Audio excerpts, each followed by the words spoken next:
The Seven Dials Mystery by Agatha Christie. Chapter 22. The Countess Radzky Story. The Countess's return to consciousness was very different from that of Jimmy Thesiger. It was more prolonged and infinitely more artistic. Artistic was Bundle's word. She had been zealous in her ministrations, largely consisting of the application of cold water, and the Countess had instantly responded, passing a white, bewildered hand across her brow and murmuring faintly. It was at this point that Bill, at last relieved from his duties with telephone and doctors, had come bustling into the room and had instantly proceeded to make, in Bundle's opinion, a most regrettable idiot of himself. He had hung over the Countess with a concerned and anxious face and had addressed a series of singularly idiotic remarks to her. "I say, Countess.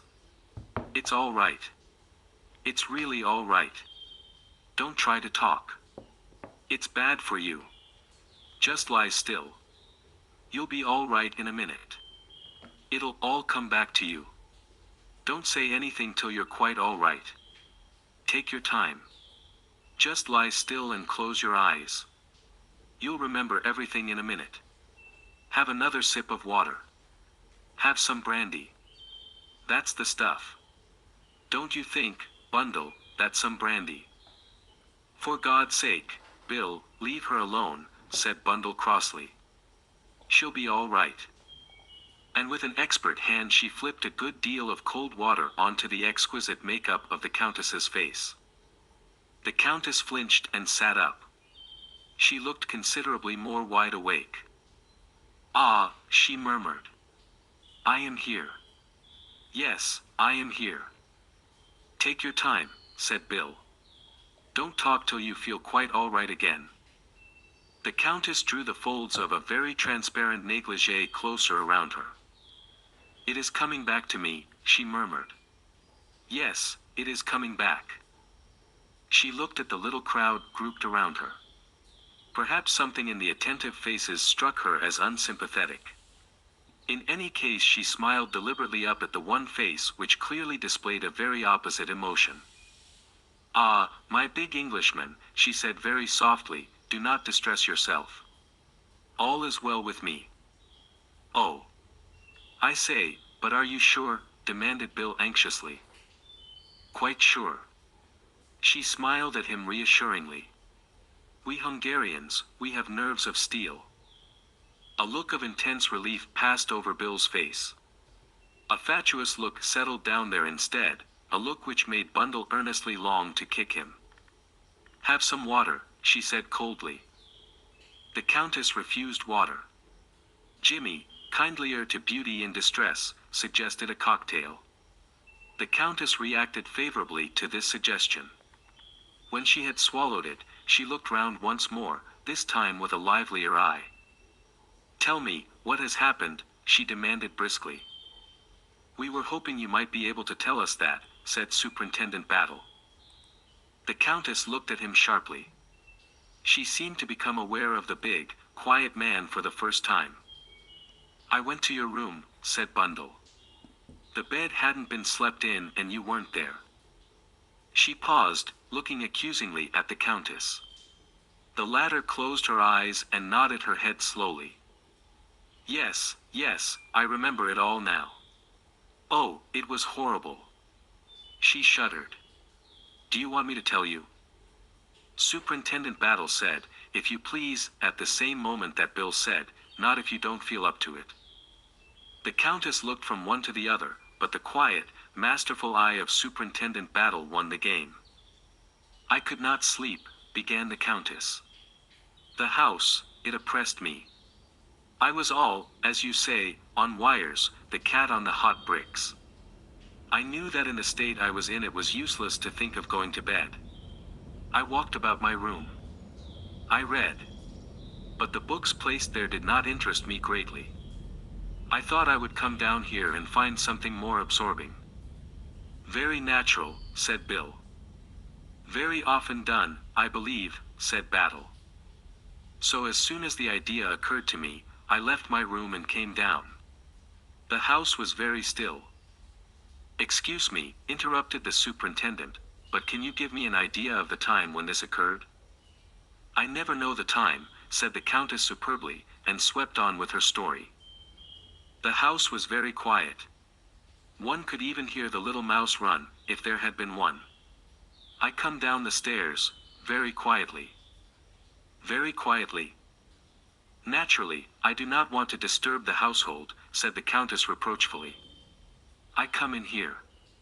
I go into this corner and I search the shelves for a suitable book. Having, of course, switched on the light." "No, I did not switch on the light. I had, you see, my little electric torch with me. With that, I scanned the shelves." "Ah," said the superintendent. "Suddenly," continued the Countess dramatically, "I hear something. A stealthy sound. A muffled footstep. I switch out my torch and listen. The footsteps draw nearer, stealthy, horrible footsteps. I shrink behind the screen. In another minute the door opens and the light is switched on. The man, the burglar, is in the room." "Yes, but I say," began Mr. Thesiger. A large-sized foot pressed his, and realizing that Superintendent Battle was giving him a hint, Jimmy shut up. "I nearly died of fear," continued the Countess. "I tried not to breathe." The man waited for a minute, listening. Then, still with that horrible, stealthy tread. Again Jimmy opened his mouth in protest, and again shut it. He crossed to the window and peered out. He remained there for a minute or two, then he recrossed the room and turned out the lights again, locking the door. "I am terrified. He is in the room, moving stealthily about in the dark. Ah, it is horrible. Suppose he should come upon me in the dark. In another minute I hear him again by the window. Then silence. I hope that perhaps he may have gone out that way. As the minutes pass and I hear no further sound, I am almost sure that he has done so. Indeed, I am in the very act of switching on my torch and investigating when, prestissimo, it all begins. Yes. Ah. But it was terrible, never, never shall I forget it. 2 men trying to murder each other. Oh, it was horrible. They reeled about the room, and furniture crashed in every direction. I thought, too, that I heard a woman scream, but that was not in the room. It was outside somewhere. The criminal had a hoarse voice. He croaked rather than spoke. He kept saying, 'Let me go, let me go.' The other man was a gentleman. He had a cultured, English voice." Jimmy looked gratified. "He swore, mostly," continued the Countess. "Clearly a gentleman," said Superintendent Battle. "And then," continued the Countess, "a flash and a shot. The bullet hit the bookcase beside me. I suppose I must have fainted." She looked up at Bill. He took her hand and patted it. "You poor dear," he said. "How rotten for you." Silly idiot, thought Bundle. Superintendent Battle had moved on swift, noiseless feet over to the bookcase a little to the right of the screen. He bent down, searching. Presently he stooped and picked something up. "It wasn't a bullet, Countess," he said. "It's the shell of the cartridge. Where were you standing when you fired, Mr. Thesiger?" Jimmy took up a position by the window. "As nearly as I can say, about here." Superintendent Battle placed himself in the same spot. "That's right," he agreed. "The empty shell would throw right rear. It's a .455. I don't wonder the Countess thought it was a bullet in the dark. It hit the bookcase about a foot from her. The bullet itself grazed the window frame and we'll find it outside tomorrow, unless your assailant happens to be carrying it about in him." Jimmy shook his head regretfully. "Leopold, I fear, did not cover himself with glory," he remarked sadly. The Countess was looking at him with most flattering attention. "Your arm," she exclaimed. "It is all tied up. Was it you then?" Jimmy made her a mock bow. "I'm so glad I've got a cultured English voice," he said. And I can assure you that I wouldn't have dreamed of using the language I did if I had had any suspicion that a lady was present. I did not understand all of it, the Countess hastened to explain. Although I had an English governess when I was young. It isn't the sort of thing she'd be likely to teach you, agreed Jimmy. Kept you busy with your uncle's pen, and the umbrella of the gardener's niece. I know the sort of stuff. But what has happened? Asked the Countess. That is what I want to know. I demand to know what has happened. There was a moment's silence whilst everybody looked at Superintendent Battle. It's very simple, said Battle mildly. Attempted robbery. Some political papers stolen from Sir Stanley Digby. The thieves nearly got away with them, but thanks to this young lady, he indicated Lorraine, they didn't. The Countess flashed a glance at the girl, rather an odd glance. Indeed, she said coldly. A very fortunate coincidence that she happened to be there, said Superintendent Battle, smiling. The Countess gave a little sigh and half closed her eyes again. It is absurd, but I still feel extremely faint, she murmured. Of course you do, cried Bill. Let me help you up to your room. Bundle will come with you. It is very kind of Lady Eileen, said the Countess, but I should prefer to be alone. I am really quite all right. Perhaps you will just help me up the stairs. She rose to her feet, accepted Bill's arm and, leaning heavily on it, went out of the room. Bundle followed as far as the hall, but, the Countess reiterating her assurance, with some tartness, that she was quite all right, she did not accompany them upstairs. But as she stood watching the Countess's graceful form, supported by Bill, slowly mounting the stairway, she stiffened suddenly to acute attention. The Countess's negligée, as previously mentioned, was thin, a mere veil of orange chiffon. Through it Bundle saw distinctly below the right shoulder blade a small black mole. With a gasp, Bundle swung impetuously round to where Superintendent Battle was just emerging from the library. Jimmy and Lorraine had preceded him. There, said Battle. I've fastened the window and there will be a man on duty outside. And I'll lock this door and take the key. In the morning we'll do what the French call reconstruct the crime. Yes, Lady Eileen, what is it? Superintendent Battle, I must speak to you, at once. Why, certainly, George Lomax suddenly appeared, Dr. Cartwright by his side. Ah, there you are, Battle. You'll be relieved to hear that there's nothing seriously wrong with O'Rourke. I never thought there would be much wrong with Mr. O'Rourke, said Battle. He's had a strong hypnotic administered to him, said the doctor. He'll wake perfectly all right in the morning. Perhaps a bit of a head, perhaps not. Now then, young man, let's look at this bullet wound of yours. Come on, nurse, said Jimmy to Lorraine. Come and hold the basin or my hand. Witness a strong man's agony. You know the stunt. Jimmy, Lorraine, and the doctor went off together. Bundle continued to throw agonized glances in the direction of Superintendent Battle, who had been buttonholed by George. The superintendent waited patiently till a pause occurred in George's loquacity. He then swiftly took advantage of it. I wonder, sir, if I might have a word privately with Sir Stanley? In the little study at the end there. Certainly, said George. Certainly. I'll go and fetch him at once. He hurried off upstairs again. Battle drew Bundle swiftly into the drawing room and shut the door. Now, Lady Eileen, what is it? I'll tell you as quickly as I can, but it's rather long and complicated. As concisely as she could, Bundle related her introduction to the Seven Dials Club and her subsequent adventures there. When she had finished, Superintendent Battle drew a long breath. For once, his facial woodenness was laid aside.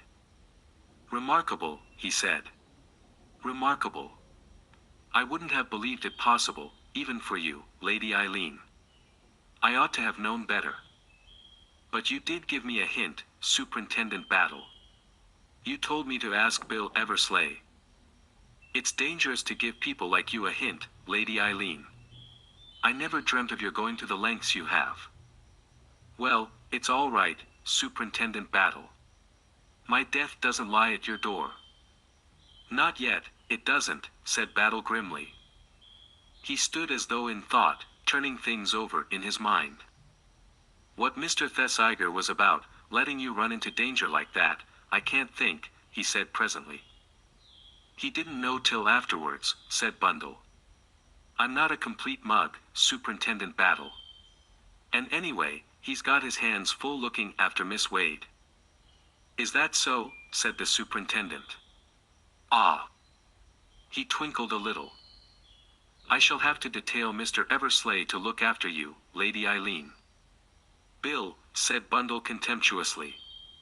But Superintendent Battle, you haven't heard the end of my story. The woman I saw there, Anna, number 1. Yes, number 1 is the Countess Radzky. And rapidly she went on to describe her recognition of the mole. To her surprise the superintendent hemmed and hawed. A mole isn't much to go upon, Lady Eileen. 2 women might have an identical mole very easily.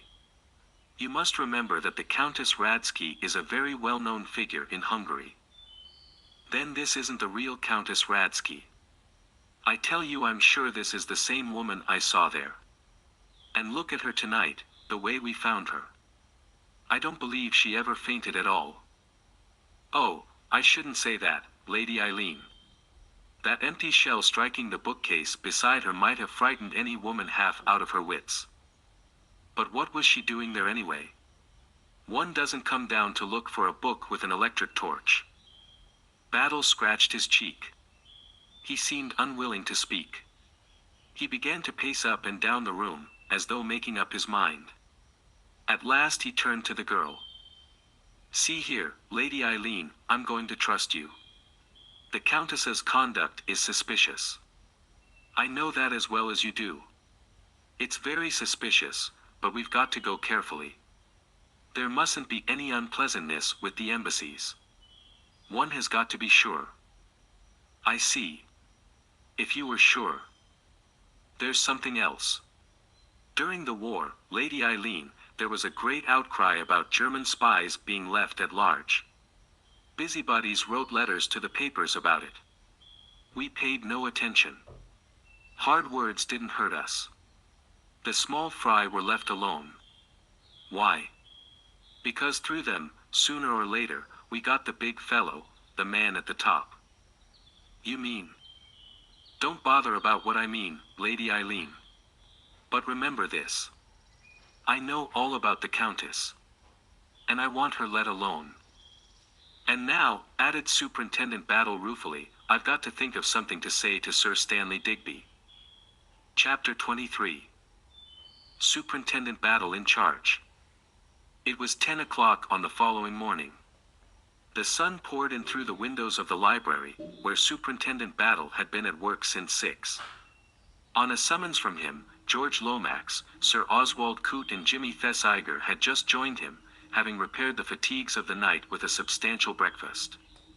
Jimmy's arm was in a sling, but he bore little other trace of the night's affray.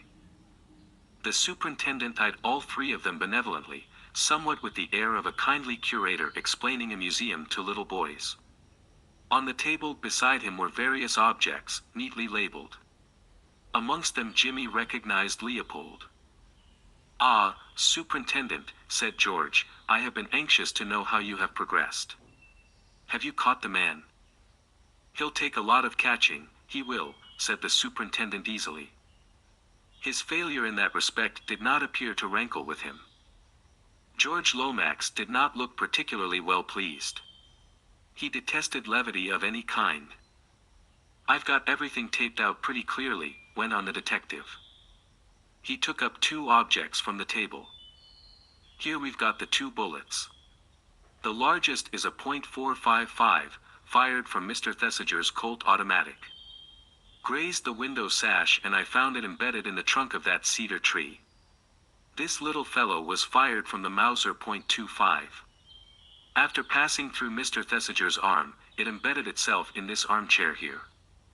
As for the pistol itself. Well, said Sir Oswald eagerly. Any fingerprints? Battle shook his head. The man who handled it wore gloves, he said slowly. A pity, said Sir Oswald. A man who knew his business would wear gloves. Am I right in thinking, Sir Oswald, that you found this pistol just about 20 yards from the bottom of the steps leading up to the terrace? Sir Oswald stepped to the window. Yes, almost exactly, I should say. I don't want to find fault, but it would have been wiser on your part, sir, to leave it exactly as you found it. I am sorry, said Sir Oswald stiffly. Oh, it doesn't matter. I've been able to reconstruct things. There were your footprints, you see, leading up from the bottom of the garden, and a place where you had obviously stopped and stooped down, and a kind of dent in the grass which was highly suggestive. By the way, what was your theory of the pistol being there? I presumed that it had been dropped by the man in his flight. Battle shook his head. Not dropped, Sir Oswald. There are 2 points against that. To begin with, there is only one set of footprints crossing the lawn just there, your own. I see, said Sir Oswald thoughtfully. Can you be sure of that, Battle? Put in George. Quite sure, sir. There is one other set of tracks crossing the lawn, Miss Wade's, but they are a good deal farther to the left. He paused, and then went on, and there's the dent in the ground. The pistol must have struck the ground with some force. It all points to its having been thrown. Well, why not, said Sir Oswald. Say the man fled down the path to the left. He'd leave no footprints on the path and he'd hurl the pistol away from him into the middle of the lawn, Lomax. George agreed by a nod of the head. It's true that he'd leave no footprints on the path, said Battle, but from the shape of the dent and the way the turf was cut, I don't think the pistol was thrown from that direction. I think it was thrown from the terrace here. Very likely, said Sir Oswald. Does it matter, Superintendent? Ah, yes, Battle, broke in George. Is it strictly relevant? Perhaps not, Mr. Lomax. But we like to get things just so, you know. I wonder now if one of you gentlemen would take this pistol and throw it. Will you, Sir Oswald? That's very kind. Stand just here in the window. Now fling it into the middle of the lawn. Sir Oswald complied, sending the pistol flying through the air with a powerful sweep of his arm. Jimmy Thesiger drew near with breathless interest. The superintendent lumbered off after it like a well-trained retriever. He reappeared with a beaming face. That's it, sir. Just the same kind of mark. Although, by the way, you sent it a good 10 yards farther. But then, you're a very powerfully built man, aren't you, Sir Oswald? Excuse me, I thought I heard someone at the door. The superintendent's ears must have been very much sharper than anyone else's. Nobody else had heard a sound, but Battle was proved right, for Lady Coote stood outside, a medicine glass in her hand. Your medicine, Oswald, she said, advancing into the room. You forgot it after breakfast. I'm very busy, Maria, said Sir Oswald. I don't want my medicine. You would never take it if it wasn't for me, said his wife serenely, advancing upon him. You're just like a naughty little boy. Drink it up now. And meekly, obediently, the great steel magnate drank it up. Lady Coote smiled sadly and sweetly at everyone. Am I interrupting you? Are you very busy? Oh, look at those revolvers. Nasty, noisy, murdering things. To think, Oswald, that you might have been shot by the burglar last night. You must have been alarmed when you found he was missing, Lady Coote, said Battle. I didn't think of it at first, confessed Lady Coote. This poor boy here, she indicated Jimmy, being shot, and everything so dreadful, but so exciting. It wasn't till Mr. Bateman asked me where Sir Oswald was that I remembered he'd gone out half an hour before for a stroll. Sleepless, Sir Oswald? Asked Battle. I am usually an excellent sleeper, said Sir Oswald. But I must confess that last night I felt unusually restless. I thought the night air would do me good. You came out through this window, I suppose? Was it his fancy, or did Sir Oswald hesitate for a moment before replying? Yes. In your pumps too, said Lady Coote, instead of putting thick shoes on. What would you do without me to look after you? She shook her head sadly.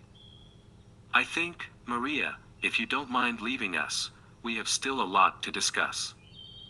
I know, dear, I'm just going.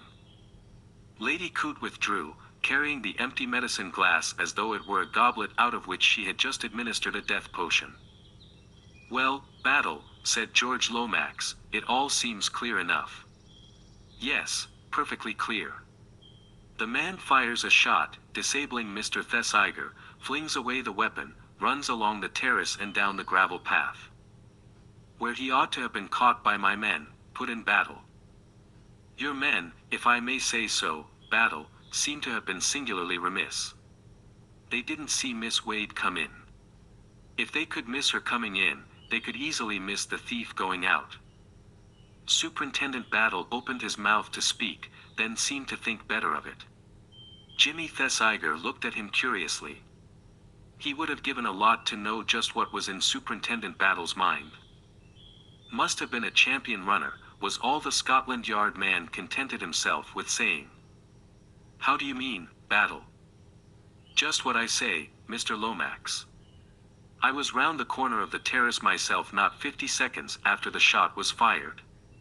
And for a man to run all that distance towards me and get round the corner of the path before I appeared round the side of the house, well, as I say, he must have been a champion runner.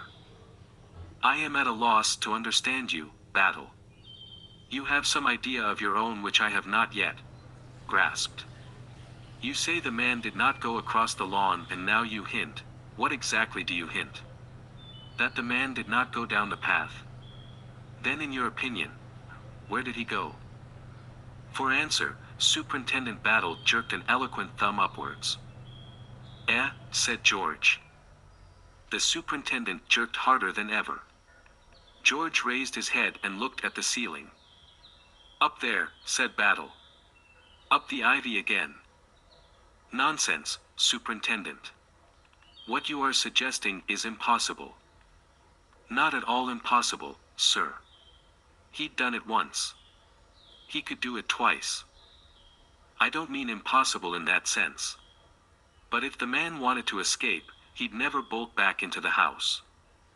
Safest place for him, Mr. Lomax. But Mr. O'Rourke's door was still locked on the inside when we came to him. And how did you get to him? Through Sir Stanley's room. That's the way our man went.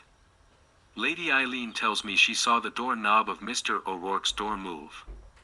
That was when our friend was up there the first time. I suspect the key was under Mr. O'Rourke's pillow. But his exit is clear enough the second time, through the communicating door and through Sir Stanley's room, which, of course, was empty.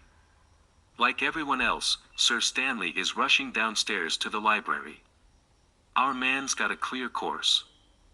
And where did he go then? Superintendent Battle shrugged his burly shoulders and became evasive. Plenty of ways open. Into an empty room on the other side of the house and down the ivy again, out through a side door, or, just possibly, if it was an inside job, he, well, stayed in the house. George looked at him in shocked surprise. Really, Battle, I should feel it very deeply if one of my servants, I have the most perfect reliance on them, it would distress me very much to have to suspect. Nobody's asking you to suspect anyone, Mr. Lomax. I'm just putting all the possibilities before you. The servants may be all right, probably are. You have disturbed me, said George. You have disturbed me greatly. His eyes appeared more protuberant than ever. To distract him, Jimmy poked delicately at a curious blackened object on the table. What's this? He asked. That's Exhibit Z, said Battle. The last of our little lot. It is, Or rather it has been, a glove. He picked it up, the charred relic, and manipulated it with pride. Where did you find it? Asked Sir Oswald. Battle jerked his head over his shoulder. In the grate, nearly burnt, but not quite. Queer, looks as though it had been chewed by a dog. It might possibly be Miss Wade's, suggested Jimmy. She has several dogs. The superintendent shook his head. This isn't a lady's glove, no, not even the large kind of loose glove ladies wear nowadays. Fit it on, sir, a moment. He adjusted the blackened object over Jimmy's hand.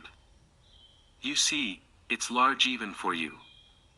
Do you attach importance to this discovery? Inquired Sir Oswald coldly. You never know, Sir Oswald, what's going to be important or what isn't. There was a sharp tap at the door and Bundle entered. I'm so sorry, she said apologetically, but father has just rung up.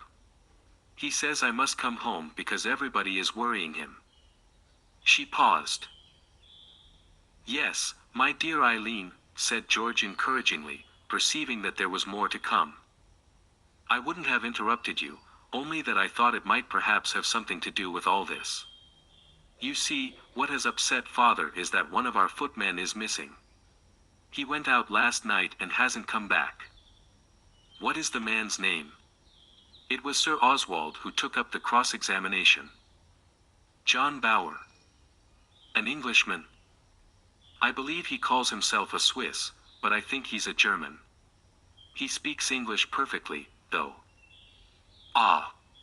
Sir Oswald drew in his breath with a long, satisfied hiss. And he has been at Chimneys, how long?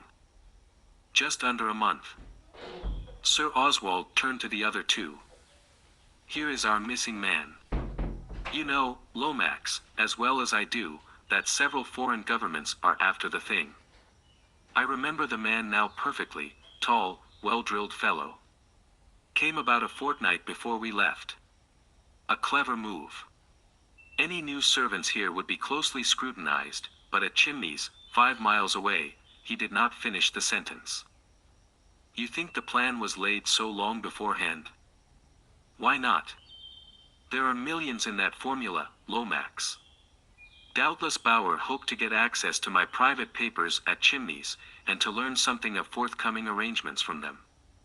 It seems likely that he may have had an accomplice in this house, someone who put him wise to the lie of the land and who saw to the doping of O'Rourke. But Bower was the man Miss Wade saw climbing down the ivy, the big, powerful man. He turned to Superintendent Battle. Bower was your man, Superintendent. And, somehow or other, you let him slip through your fingers.